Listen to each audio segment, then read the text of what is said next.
Welcome everyone to another unboxing video. This time we have Xyz Symphony, which came out in April of 2012. Specifically, it is on the 17th of April in 2012. So as you can see, it's kind of an older one, came out about 8 years ago.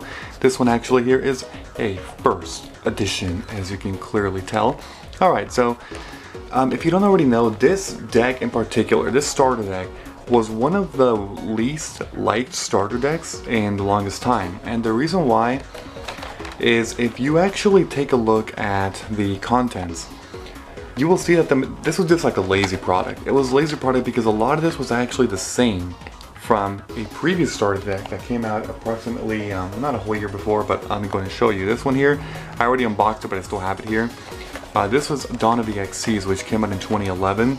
This one came out in 2012. There's both starter decks, and they both focus on Xyz, of course. But if you take a look at the contents, you will see that almost like 80% of this deck is actually the same as Dawn of the Xyz, which is actually incredibly stupid. It's like, seriously. You will see that a lot of this is the same, and that's actually a legitimate argument as far as like, what the fuck, you know, like, why am I spending money on this product when I already bought this, like 80% of this, half a year ago, you know? Let's go ahead and open this so I can actually show you the contents themselves, just so you have an idea of what the hell I'm actually talking about here. So, I'm going to empty that, of course, and that's the empty box right there. Cool. Alright. And get rid of that. Okay, so as always, the beginner's guide. I'm not really going to talk too much about that. There we go. That's the beginner's guide. And then here is the playmat because it's the starter deck. I keep saying the same exact thing. It's like a broken record. Now this one's a little bit unique that it actually shows you the phases, like what you can do during each of the phases. So it's kind of actually cool for a starter deck that it gives you the reminders there on the mat itself. That way you kind of learn. So that's kind of cool. So I will give props to that. That's a little bit unique. And now the actual content. Now the first thing you'll notice is the cover card. Does this look oddly familiar? Well, if you said yes, then yeah, you're right. If you said no, then you actually forgot what the hell I did 2 episodes ago in the series when I unboxed Dawn of the Xyz. So let's go ahead and take a look at this this deck here, the contents, because I am very curious, and I'm sure you are too, right? Because we want to see the essential copy paste of this deck compared to the previous one. So here's number 39 Utopia. It's a rank 4, as you can see, 2500 attack. And it says, when any player's monster declares an attack, you can detach 1 Xyz material from this card and negate the attack, of course, and then when it's targeted for an attack and it has no Xyz materials, destroy this card. So, pretty good, you know, for what it did back in the day. So, yeah. So that's Utopia, as you can see.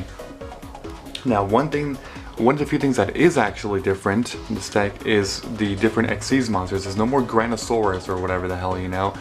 There's actually 4 new additions to the Xyz. So this is basically, if you were to buy this product, actually, this deck, then the main thing that you're doing is you're investing money on these 4 super rares, because that's mainly the biggest difference. There's a few comments here and there, but they're not really worth it all that much to be buying a whole deck for that. So it's basically the Djinns, and each one of them is a different attribute. So we have, these names are kind of difficult to say. Musa Rhythm, the String Djinn, Tempo, the Percussion Djinn, Mellow Melody, the Brass Djinn, and Maestroke, the Symphony Djinn. As you can see, they're all related to music. They're all Ring 3 monsters, and they are actually all generic. Or sorry, not all Ring 3, my bad. 3 are Ring 3, 1 is Ring 4. Sorry, I should clarify that. But they're all generic. Like this one, for example, requires 2 level 3. This one here requires 2 level 3, 2 level 3, and 2 level 4. I'm not going to specifically get into all their effects. It's actually a lot of reading. But they all have strong points in themselves, you know. This one's a 1500 attacker, 1700 attacker, 1400 attacker, and 1800 attacker. This one specifically has 2300 defense. The others are a little bit lower on stats, but that's kind of how that works right there. Once again, that is by far the biggest difference, and really the only difference. Even the cover card is the same. Now if you take a look at this here, you'll see that a lot of these are the same, or they're replaced by monsters with the same stats. So Alexander Dragon, although the card is different, it's just like Gene Warp Werewolf, you know, because you get a Gene Warp Werewolf in the other one. Spirit of the Harp is the same. Frostosaurus, okay, that one's, you know, cool, nice addition. Alright, so these are your 3 vanillas here, as you can see. Zubabanite, same card. Gambaranite, same card as well. Go Go Go Golem, Go Go Go Giant. The Go-Go's are definitely different. You got Goblin Deber, Feedback Warrior, that's the same one. Shine-Knight is the same. Cyber Dragon, it's always cool to have one of these, right? Trident Warrior, Chiron the Mage, okay. Marauding Captain is the same. Penguin Soldier, Sengan. Now, Giant Rat and Shining Angel, you actually get 2 copies of each as opposed to 1 now in this deck, so I guess it's a little bit different, but regardless, they're basically the same when it comes to, you know, the previous year, of course. So if I were to take a look at this, I'm just trying to base it off of memory here. It's not always the easiest thing, but I think it's, I don't remember which one Penguin Soldier came in, but and then these are also basically the same. So I believe Sangan is unique, and it's different there, but spell cards, Blustering Winds. Okay, we got Blustering Winds here. We got Ego Boost. That one's actually different. Xyz Energy is the same.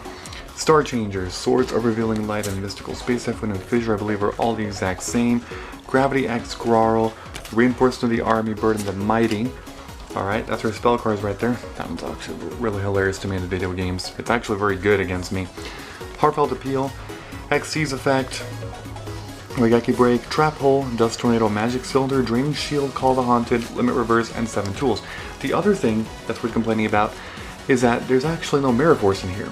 So it's actually kind of a downgrade in trap cards and they give you a bunch of junk that's not entirely the best. I believe these are all the same. Magic Cylinder basically replaced Mirror Force. You can make that argument and it's not a good replacement. I believe these are the same. Maybe Call the Haunted, I don't remember specifically. And then these two are different, I believe. But yeah, I think Call the Haunted was actually not in the other one. But whatever, the point is, you can see, right?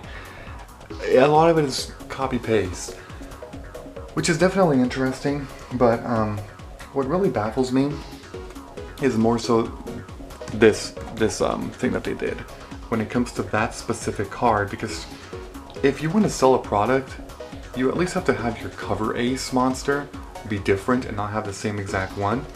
If I were to take a look at the one that I just unboxed 2 episodes ago, here it is. It's an ultra rare number 39 Utopia, first edition, and they're both the same thing, ultra rare. The biggest difference, of course, is right here, how it says YS12, YS11. That's it. That's the only thing that's different. Because this one, if you actually take a look, obviously the entire deck says YS12. So the one that pertains to this one is this one, but other than that, they are the same thing. It's an ultra rare cover monster. So that's kind of cool. Not really.